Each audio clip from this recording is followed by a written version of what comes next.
नमस्कार, वंदे मातरम। मैं हूं श्यामगिरी। आप देख रहे हैं हमारा चैनल मुद्दा भारत का। मुद्दा भारत का यानी मुद्दा आपका। फिलहाल इसमें मुद्दा बना हुआ है बजरंग दल का। जी हाँ, कांग्रेस पार्टी ने अपने मैनिफेस्टो में कहा है कि कर्नाटक में हमारी सरकार बनी तो हम बजरंग दल जैसे संगठन को हम बैन कर देंगे, क्योंकि ये मतलब तुलना जो है गुंडों से की गई है। इसी पर हम चर्चा करेंगे। हमारे साथ में हमारे सहयोगी शैलेश मिश्रा जी, जो उत्तर भारतीय मोर्चा के ठाणे जिला के अध्यक्ष हैं। इनसे हम जानेंगे कि जो ये वक्तव्य किया गया है वहां पर कर्नाटक के लिए, जो इश्यू बना हुआ है, जो काफी राजनीतिक मुद्दा गर्म हो गया है, क्या है ये पूरा मामला, क्या होना चाहिए? जो ये इस तरह का जो बैन की बातें हो रही है, ये देश के लिए कितना सही है या कितना गलत है? मिश्रा जी, आपका स्वागत है हमारे चैनल में।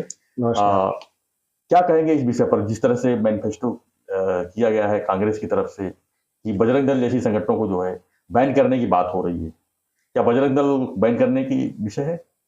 सबसे पहले आज बुद्ध पूर्णिमा के दिन मैं सभी को बुद्ध पूर्णिमा की हार्दिक शुभेच्छा शुभकामनाएं देता हूं।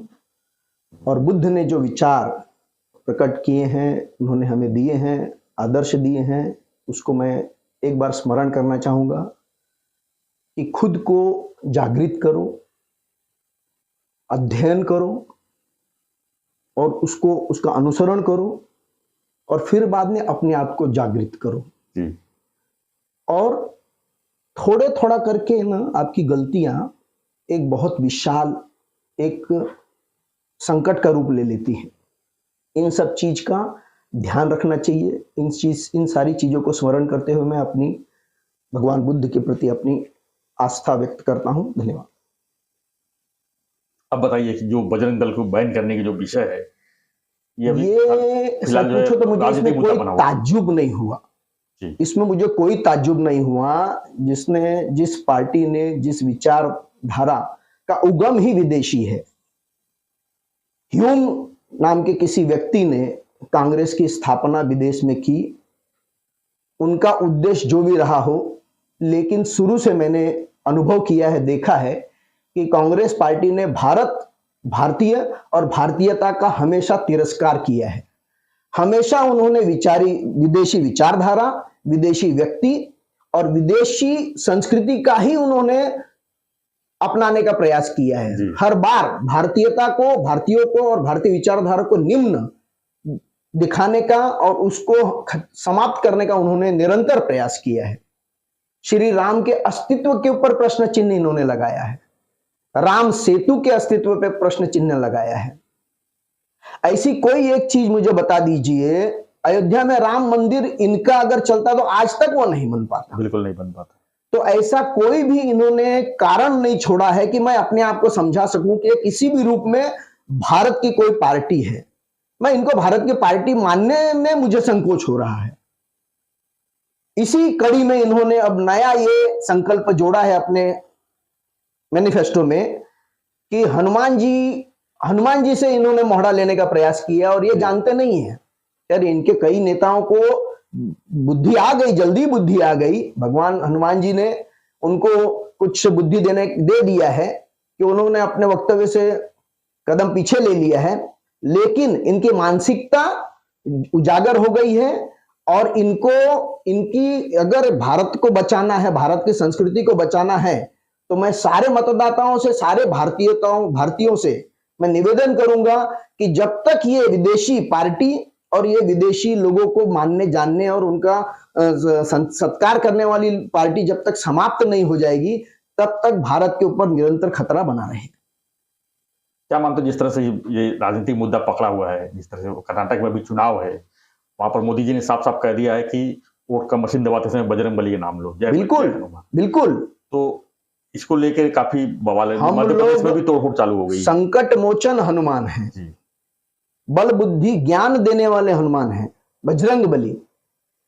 और माननीय यशस्वी प्रधानमंत्री मोदी जी के आह्वान को मैं सिरोधार करता हूं और सभी भारतीय लोगों से, हर जाति धर्म के लोगों से मैं आह्वान करूंगा कि अगर वो भारतीयता को मानते हैं, जैसे कि हमारे सर संघ चालक भी कहते हैं कि धर्म से हम बटे हुए नहीं है, हमारी पूजा पद्धति अलग हो सकती है, लेकिन हम अगर हमारे देश के महान पुरुष श्री राम, श्री कृष्ण, बुद्ध, ये सब अवतार हैं, अगर इनको मानते हैं तो हम सब हिंदू हैं।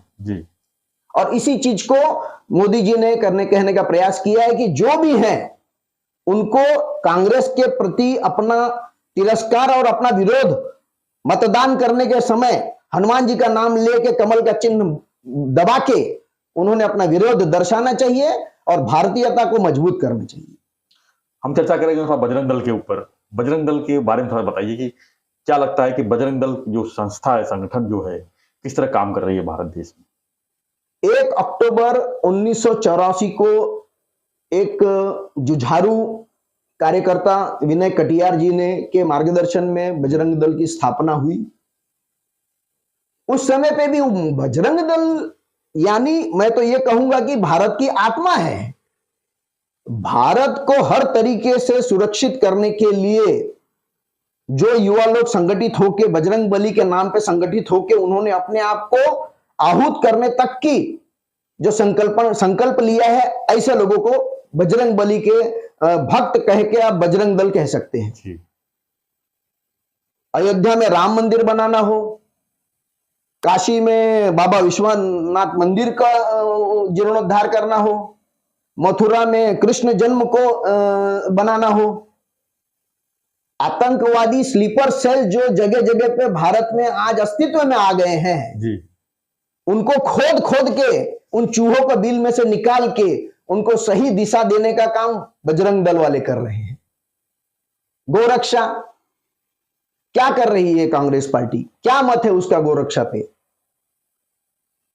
हमारे हिंदू सनातन धर्म में गौ को माता माना गया है और आप हर तरीके से गोवध को प्रचारित कर रहे हैं, उसको और बढ़ावा देने का प्रयास कर रहे हैं, हिंदू आस्था को चोट पहुंचाने का प्रयास करते हैं, हर तरीके से आप हिंदुओं को प्रताड़ित करने का प्रयास करते हैं। आखिर हिंदू जाए तो जाए कहां? मैं बजरंग दल का बहुत बहुत अभिनंदन करता हूं, धन्यवाद करता हूं और उनको मेरी सारी शुभकामनाएं अर्पित करता हूं कि वो अपनी अपनी सेवा में भारत माता के प्रति अपना समर्पण बनाए रखें और ऐसे देश विरोधी आतंकवादियों के लिए इनके आंखों में आंसू आ जाता है। और कश्मीर में जब इतने हिंदुओं को काटा जा रहा था, मारा जा रहा था, तब इन्होंने कभी उसके बारे में कुछ कहा क्या? ये कांग्रेस की मानसिकता क्या दर्शाती है? ये प्रश्न मेरे मन में पड़ता है कभी कभी कि इतने लोग कांग्रेस पार्टी से भी जुड़े हुए हैं, लेकिन कैसे मैं इनको भारतीय मानूं? क्यों ना इनको मैं पाकिस्तान के समतोल कर दूं? ऐसी सब चीजें जो पाकिस्तानी चाहता है, वैसी सारी चीजों करने में पाकिस्तानी से पहले कांग्रेसी होता है जी। अभी व्हाट्सएप पे मैंने पढ़ा था कि ओसामा बिन लादेन पछता रहा है कि वो पाकिस्तान में क्यों जाके फंस गया। अगर कांग्रेस में आ गया होता, भारत में आ गया होता, तो कहीं इफ्तार पार्टी में खाना खा रहा होता। तो ये सटीक है ना। तो मैं चाहूंगा कि कर्नाटका के सारे मतदाताओं को और यहाँ के भी सारे अपने जागरूक लोगों को कि आप लोग बजरंग दल का पूरा समर्थन कीजिए पूरी ताकत से। और कोई भी अगर ऐसी देश विरोधी, राष्ट्र विरोधी, हिंदू सनातन धर्म विरोधी ताकत अगर बजरंग दल की तरफ आंख उठा के भी देखने का प्रयास करता है, तो हम सब एकजुट होकर बजरंग दल की सुरक्षा के लिए, रक्षा के लिए, उन्होंने हमारे लिए इतना किया है, हमारी बहन बेटियों की सुरक्षा के लिए किया है, तो आज हम क्यों नहीं उनके लिए समर्पित हो जाएं? क्या लगता है कांग्रेस के ऐसा क्या विचार है कि जो कि बजरंग दल जैसे संगठन को बैन करने की बात कर रही है? कांग्रेस खाली एपीजमेंट, खाली एक समुदाय को खुश करने के लिए वो जानता है कि हिंदू लोग इतने ज्यादा अतिरेकी नहीं होते हैं, वो बर्दाश्त कर लेते हैं, सहनशील कर लेते हैं। तो हिंदू आस्थाओं के ऊपर कितना भी चोट पहुंचाओ तो भी उनको कुछ ना कुछ मतदाता तो मिल ही जाएंगे, स्वार्थ के चलते या किसी और अपने लाभ के चलते, किसी दूसरे विचारधारा या माइनॉरिटी विचारधारा के प्रति वो अपनी ये विचार प्रकट करके दिखाएं एक बार जरा, इनको समझ में आ जाएगा। हिंदुओं के भोलेपन को ये लोग इसका नाजायज फायदा उठाते हैं, तुष्टीकरण की राजनीति करते हैं। भारतीय जनता पार्टी, जैसे हमारे यशस्वी प्रधानमंत्री मोदी जी कहते हैं, हम संतुष्टीकरण की तरफ देख रहे हैं और ये लोग बार बार निरंतर तुष्टिकरण के बाहर आने का ही इनका कोई मानस नहीं दिख रहा है। इनके जो बता रहा हूं मैं आपको, सिद्धरामैया जो पूर्व मुख्यमंत्री रहे हुए हैं कर्नाटका के, ऐसे ऐसे उन्होंने स्कीम्स लाए थे। 1.5 लाख रुपया का उन्होंने सहायता राशि दिया था जो चिकन और अंडा का कारोबार करेगा। अपने हिंदुओं के प्रति भी जाति के नाम पे बांट करके SC ST के लिए लोग कोई सुविधा दे देते हैं, और जानबूझ के मतलब वो जो एक तरीके से सच पूछो तो रिजर्वेशन दिया गया है वो हमारे कमजोर भाइयों की सहायता के लिए दिया गया है। लेकिन ये कांग्रेस पार्टी इसका उपयोग खाली हिंदुओं को बांटने के लिए करती है। धर्म के नाम पे एक विशेष समुदाय को कुछ सहयोग देना, बाकी लोगों को अनदेखा कर देना। हिंदुओं के बीच में भी ऐसे कमजोर लोगों को जो जिनके सहायता के लिए मदद के लिए बनाया गया है उसको अलग से उनको बांट देना।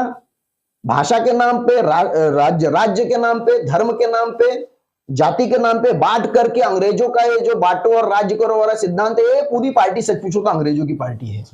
अंग्रेज चले गए और ये इनको छोड़ के गए हमारे ऊपर शासन करने के लिए। ये तो धन्य भाग है मोदी जी, योगी जी का, जो उन्होंने हमको ये ताकत दी कि हम लोग आज इतना आत्मबल तो कम से कम हमें पैदा हुआ कि हम लोग अपने विचारों के लिए, अपने आस्था के लिए खड़े हो सकें, संघर्ष कर सकें। क्या मैसेज देना चाहेंगे? आखिरी सवाल, क्या ये कांग्रेस इसमें कामयाब हो पाएगी? क्या ये पूरी कांग्रेस कामयाब होगी कि नहीं होगी ये दूसरी बात है। मैं अपने भारतीय जनता पार्टी को मानने वाले, जानने वाले सारे हिंदुओं से आह्वान करूंगा कि अगर यही विचारधारा, देखिए एक पार्टी से देश नहीं चलेगा, 2 पार्टी होना जरूरी है। लेकिन अगर एक राष्ट्रवादी है तो दूसरे राष्ट्रद्रोही बनना जरूरी नहीं है। ये एक कोई भी एक क्रिकेट का भी टीम होता है तो दोनों वही नियम को मानते हुए दोनों जन खेलते हैं, एक जीतता एक हारता है, एक जीतता एक हारता है। लेकिन अब ये कांग्रेस की विचारधारा ऐसी है कि अगर आप क्रिकेट खेल रहे हैं और अगर आपके यहाँ तो फुटबॉल की पाबंदी या फुटबॉल को नहीं मानते तो ये फुटबॉल खेलना चाहते हैं। तो इस तरीके से वो मतलब सिर्फ पूरे भारत की जनता को गुमराह करना चाहते हैं। और अभी रिजर्वेशन के ऊपर भी, पेंशन के ऊपर इतना अच्छा पॉलिसी मोदी जी ने लागू किया किसानों के लिए। खेती के ऊपर जो कानून लाया था, खाली कुछ लोगों को बहका करके राष्ट्र निर्माण में इतने बड़े बड़े निर्णय जो अपनी सरकार ले रही है, मोदी जी की सरकार ले रही है, उसके अंदर अवरोध पैदा करना और पूरी दुनिया में भारत का नाम कैसे मतलब उसको खराब करना, उसको मिटाने का प्रयास निरंतर, ये पूरी जो कांग्रेस की जो सत्ता में बैठी हुई जो एक परिवार का पूरा लेगेसी है, शुरू से अंत तक उन्होंने एक ही प्रयास करते रहे हैं। देश का विभाजन कर दिया है लोगों ने धर्म के नाम पे। उसके बाद में भी हिंदुओं लोगों ने सोचा था कि कम से कम हम लोग सुख शांति से अपने यहां पर रहेंगे, लेकिन ये लोगों ने फिर से वही नीति रीति अपनाई है कि हम लोग सुख शांति से रह भी नहीं पा रहे हैं और हम लोगों के अंदर ये भेद पैदा करके बस वो अपने सत्ता के लिए वो अपीजमेंट पॉलिटिक्स कर रहे हैं। धन्यवाद शैलेश जी। तो ये थे उत्तर भारतीय मोर्चा के भारतीय जनता पार्टी के थाने जिला के अध्यक्ष शैलेश मिश्रा जी। हम इनसे चर्चा कर रहे थे कि बजरंग दल पे जो पाबंदी की बात हो रही है वो कितना उचित है, कितना अनुचित है। उन्होंने अपने विचार रखे और कांग्रेस के खिलाफ काफी कुछ कहे उन्होंने। तो आपका क्या इस विषय पर कहना है, हमें कमेंट बॉक्स में जरूर लिखिए और बने रहिए हमारे साथ। हमारा एक रिक्वेस्ट है, अगर आपने चैनल को लिंक के थ्रू देख रहे हैं या पहली बार देख रहे हैं तो वीडियो को सब्सक्राइब करना ना भूलें, वीडियो को लाइक भी करें, शेयर करें और बने रहिए हमारे साथ। देखते रहिए हमारा चैनल मुद्दा भारत का। जय बजरंग बली।